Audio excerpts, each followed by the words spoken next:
Hello and welcome back to another edition of Around the Horns. Today we have a very special guest, Alex Day, who covers Louisiana State or LSU Tigers baseball. Alex, how you doing this evening? Man, I'm doing good, Zach. I'm excited for what should be a heck of a series this weekend. Yeah, it's number two team in the nation, and obviously Texas and LSU have faced each other a couple of times.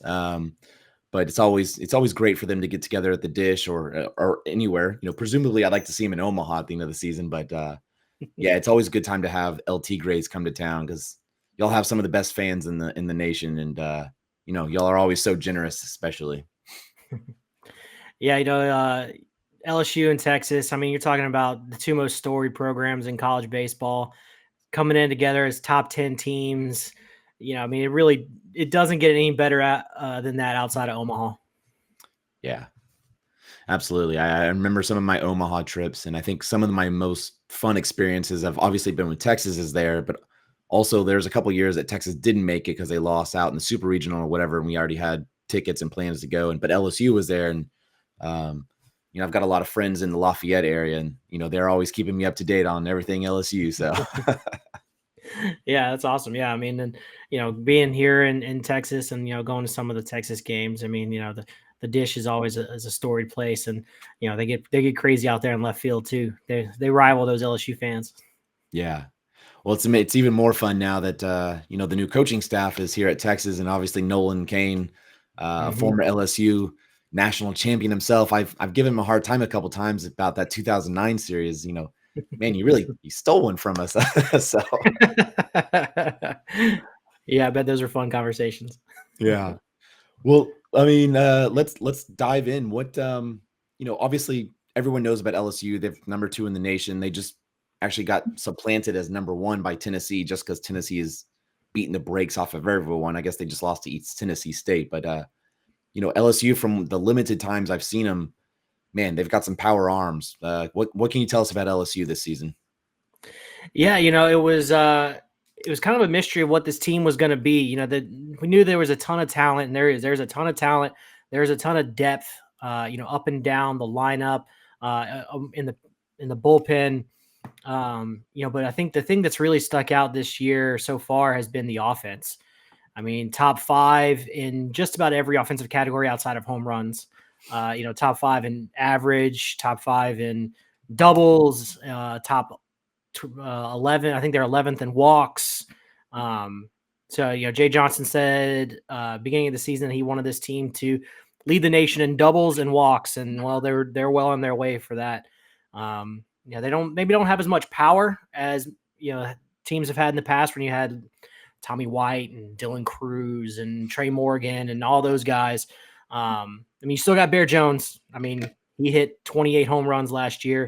Not Yeah, quite on that. He's not quite on that pace this year, but he's still mashing home runs. He hit one 450 feet against who was it? Just last night. I can't the name of the team escapes me, but UNO. Against UNO last night, he hit one 450 feet. So the power is certainly there from him, but maybe not so much of the other guys. I think you're not going to have two guys that hit over 20 home runs. I'm pretty sure most of these guys are going to hit between 10 and 15. Um, but like I said, the average is there, and then you mentioned the power arms.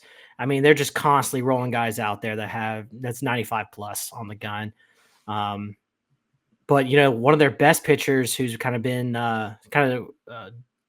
who the pitching staff kind of refers to as their Swiss Army knife, Zach Cowan, who was the Friday night ace for Wofford last year, who they've used in a variety of different roles. But he's kind of a softer guy. He's kind of 90 to 93 on the fastball, but his changeup is the best pitch on the staff.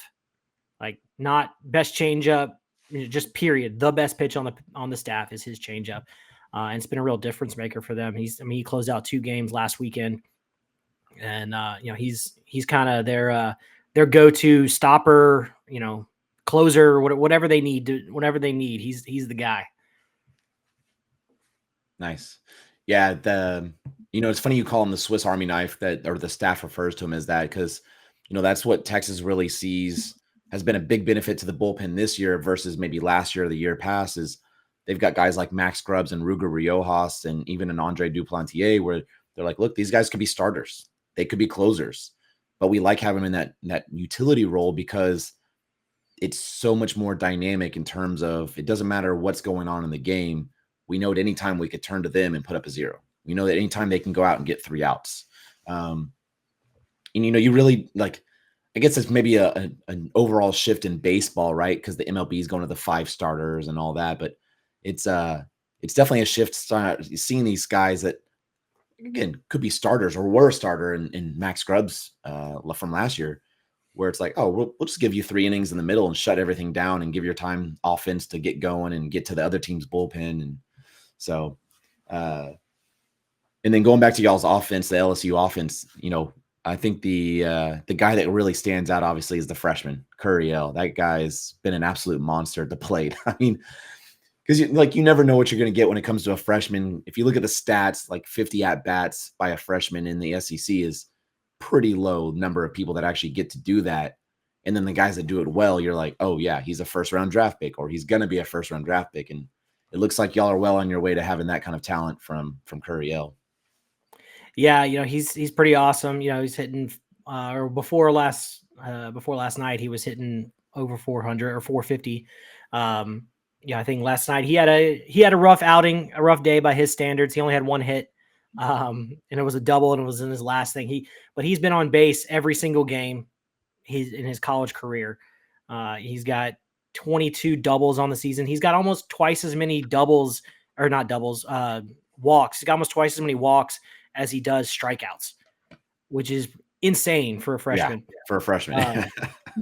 I mean, he has I saw a scout that I follow, Joe Doyle, posted a stat this week that he has a 2% whiff rate in zone. I mean, it's just it's obscene, kind of the way he's hitting. Now,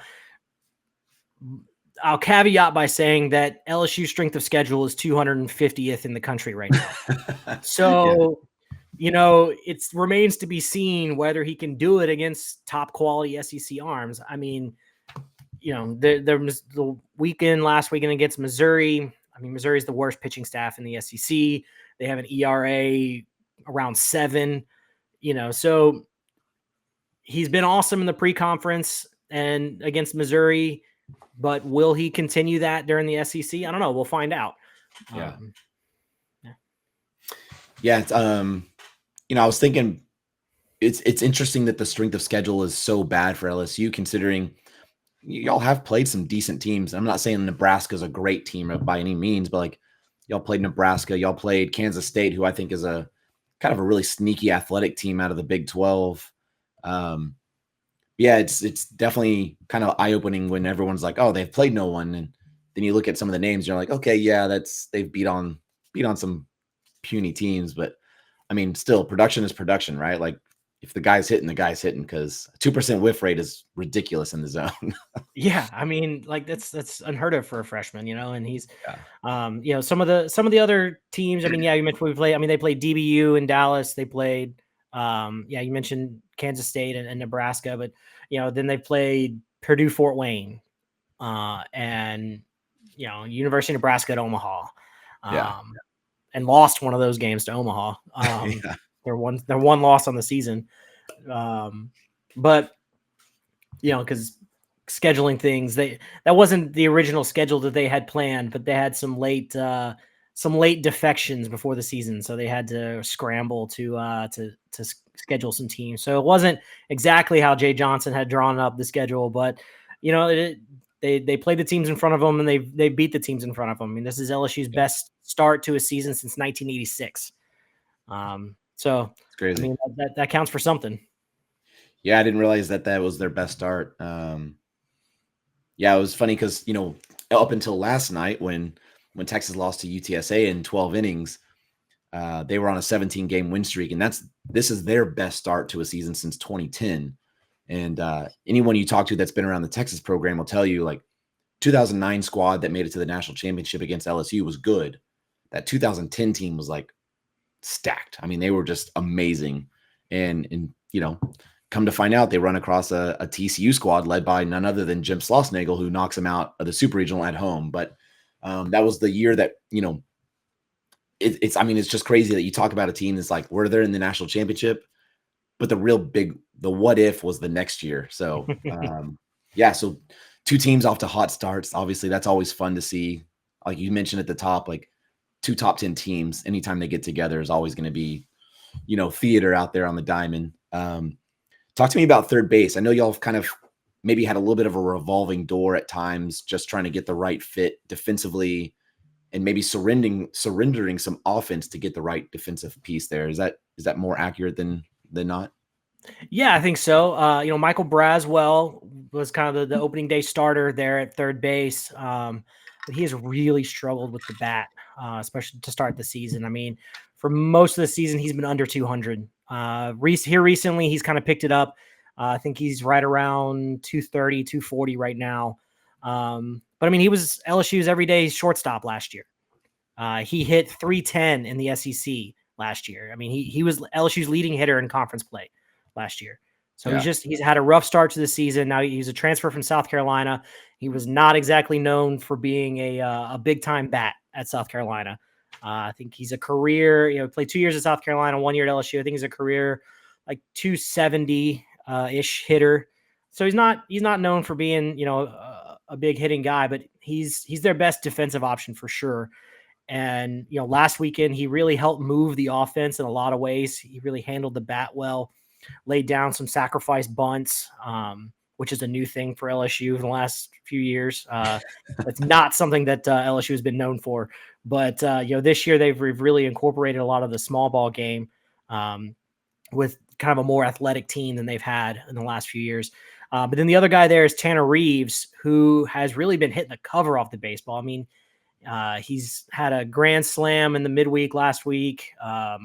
And, he's hitting right around 350. And every time he comes up to the plate, like you feel like he's going to get a big hit. But he's kicked the ball around at third base. He's had a few errors. Third base is not really his natural position. He's kind of more of a natural second baseman. So it's just not really, it's not really his natural position. So he's kind of a duck out of water. So they're kind of seeing what gives him the best option. But I think in SEC play, you're more likely to see Braswell just because of his experience. Tanner Reeves is coming up from JUCO. This is his fourth year playing in SEC baseball. So I think you're going to see more of the veteran there at third base, and they're going to sacrifice a little bit of the bat to get some better defense and veteran leadership out there.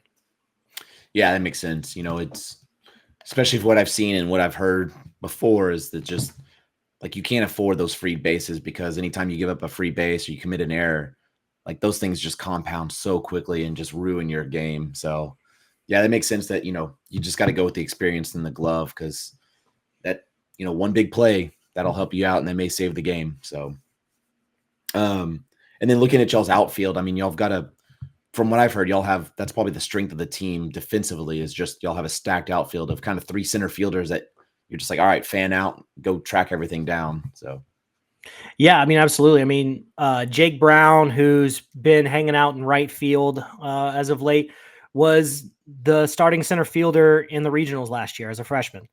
I mean, Chris Stanfield, transfer from Auburn, was a 2-year starter at center field for Auburn.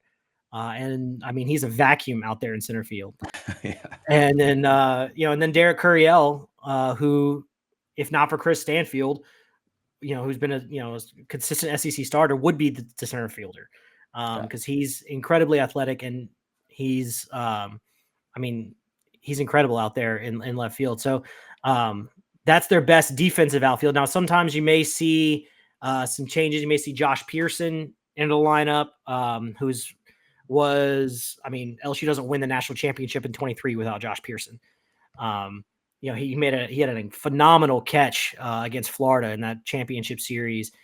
He stole a double from Wyatt Langford in that series, but he's a 4-year starter in the outfield.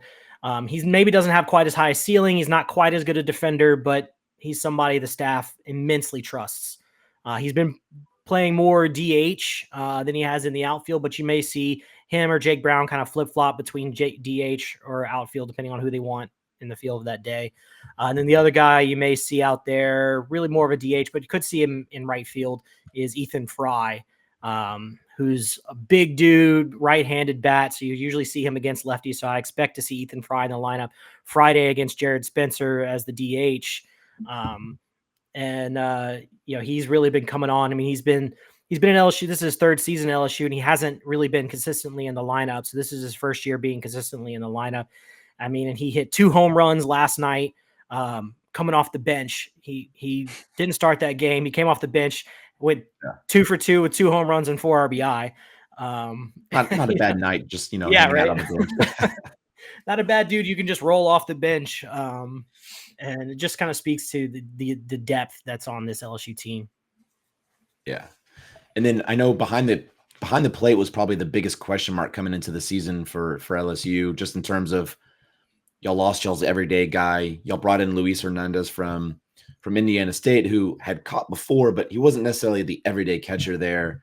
Y'all brought in JUCO guy, and then you brought in one of the top rated Texas prospects, which was Cade Aaron Beatty.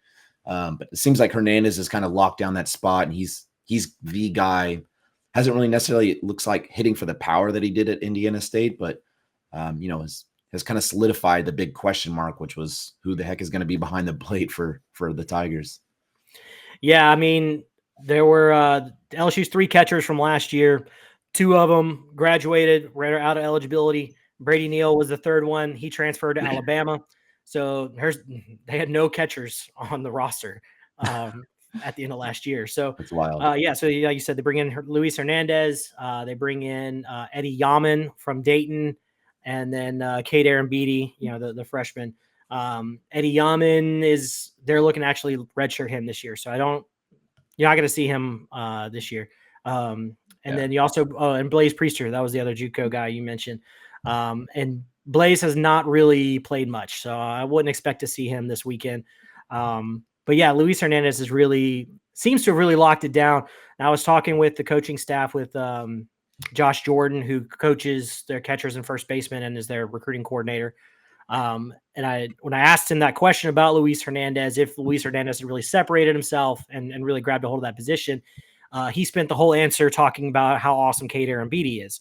So, I would say that the coaching staff is not sold that Cade Aaron Beatty is not going to be in there, but and certainly Cade Aaron Beatty has the higher ceiling. I mean, he already has, in his very limited at-bats he's had this season, he has 2 home runs. The bat absolutely plays as a freshman, but he's had issues with the ball hitting the backstop. And so Luis Hernandez has kind of been the more steady guy, which is why he started all 3 games against Missouri. So I think you are going to see more of Luis Hernandez than you will of Cade Aaron Beatty. And Luis Hernandez, I think he's hitting around 270 right now. Like you said, he only has the 1 home run. He had 23 last year at Indiana State, but it's different level of competition. So maybe and he's not. Yeah. His role in the team is really to be a catcher, and if he hits, that's great. At Indiana State, they were counting on him to be their first baseman and sit up there and mash home runs, and that's just not his role at LSU right now. So I think they've put a strong emphasis on the defensive side. So I think you're definitely going to see more of Luis Hernandez. Nice.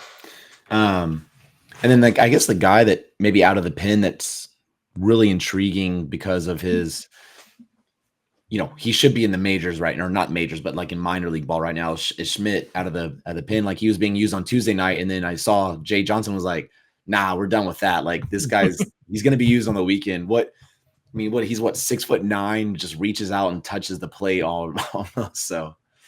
Well, so that's a different guy. So the 6'9" guy is Maverick Rizzi, who is also a freshman. That's right. Yeah.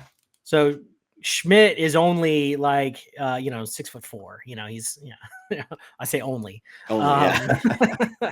But yeah, I mean Schmidt is he had a 1 relief appearance this weekend for, I think he pitched maybe 2 innings maybe this weekend, and it wasn't great. It was kind of a mixed bag. So as his first introduction to conference play, it was not a hearty welcome, we'll say, to conference play.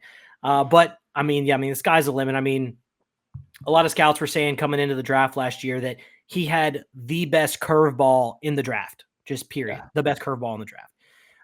He was the number one right-handed pitcher, but he grew up in Baton Rouge, wanting to play for the Tigers. He went to the same high school as Aaron Nola. And that's he wants to follow in those footsteps and be that guy that Aaron Nola was at LSU. So, here he is on campus. And the talent is undeniable. I mean, he's up to 98 with the fastball. I already mentioned the curveball. And he's been awesome. And he's a guy that you're absolutely going to see this weekend out of the pen at some point. Even though it didn't go well in his first SEC outing, he's going to get an opportunity. It's just a matter of what situation do they want to put him in. Yeah. And then I guess speaking of pitching and who we're going to see, I assume Cade is still going to be the guy on Friday night that is going to toe the rubber against Spencer. You talk about two guys that are, just going to light up the gun 98, 99 and just throw strikes right down the middle. So that'll be a fun matchup to see those guys toe off. Yeah, absolutely. I mean, Cade Anderson, absolutely. He's going to be the Friday guy. He's not going to be quite as fast as Jared Spencer on the fastball. I mean, he's going to be probably more 93, 95 on the fastball, which, I guess that's a downgrade, But his big pitch is his curveball as well. He's got a really nasty curveball, and he's developed. So last year was really just fastball, curveball was all you saw out of him. But this year he's really developed a slider and a changeup that you'll see as well. So he's got a true 4-pitch mix, and he has absolutely been LSU's best starter. He's been really good for them on the weekends. And so he's really been the ace of the staff, and even he's just a sophomore, so he's really kind of coming into that, and still kind of feeling his way out. But he's gotten better and better every start. Yeah. Just touching on the Missouri series this past weekend, y'all opened at Alex Box, but I kept watching, scoreboard watching while Texas is playing against Mississippi State, or maybe not playing because of weather on Saturday. And, the games were a lot closer at times than I probably would have anticipated. Was it just, one of those weekends where the team playing up in the case of Missouri? Because I've watched them and I'm like, man, that team is bad. Like, they're not a good team. So what did you see this weekend that just kind of led to what it did? Well, I think Missouri is bad defensively and on the mound, but offensively, they're a pretty good team. I mean, I think they're not elite, right? But they're a solid. I think they're middle of the pack right now, most offensive statistics for the SEC, and so they're not terrible offensively. So that's part of it. And then the other part of it is LSU has had issues with walks out of the pen. We mentioned William Schmidt. He gave up a few walks. There have been some other guys. Connor Ware has had issues with walks, and some guys are going to kind of count on out of the pen. So that was really what led, especially Saturday, to having that one-run game. Was really the walks, and so that's just something you got to watch out for. LSU, I think right now is 13th in the SEC in walks given up. So it's just that's kind of their Achilles heel. They also lead the SEC in strikeouts. So it's kind of they're throwing it at the plate. The stuff obviously across the staff plays, but some of the guys have some issues commanding their stuff. Gotcha. All right. Well, I saw some of their strikeout numbers, and I was like, oh man, their stuff is obviously playing up, because they're rolling out some arms that can go mow some people down. Yeah, they just got to be able to command it. They've given up, I think 89 walks was the last total I've seen so far this year. And then and there's Georgia that's given up 115. Yeah. But speaking of Georgia, it's crazy. If you look at their splits between their starters and their bullpen, it's two completely different teams. Their starters, maybe not good. Their bullpen is just ridiculous. I mean, it's the craziest split I've ever seen before from a team. Yeah, I saw somebody else posted that on Twitter the other day. Somebody was posting those splits, and I was just like, man, that's wild, especially from, Wes Johnson was such a great pitching coach at LSU, and Yeah. I mean, he had a lot of talent to work with too on that team. When you talk about Paul Skeens and Ty Floyd and some of those guys, but he's a big reason why Paul Skeens is who Paul Skeens is right now. So he's a coach. They'll get it figured out. Yeah. Well, going into the weekend, you've obviously seen plenty of Texas. You've seen a lot of LSU.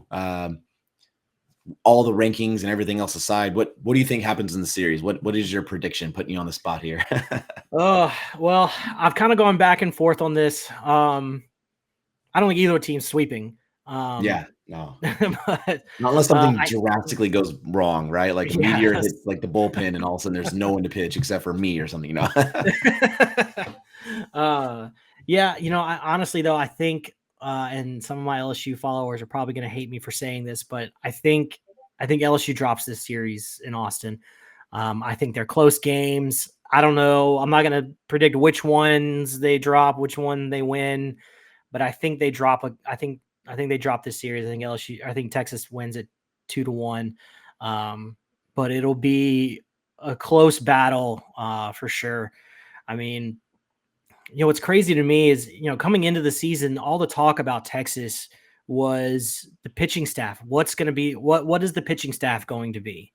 Yeah. And the offense, they're going to be great. And then the pitching staff, what are they going to be? And you look at this so far in the season, the pitching staff has really carried them. I mean, Yeah.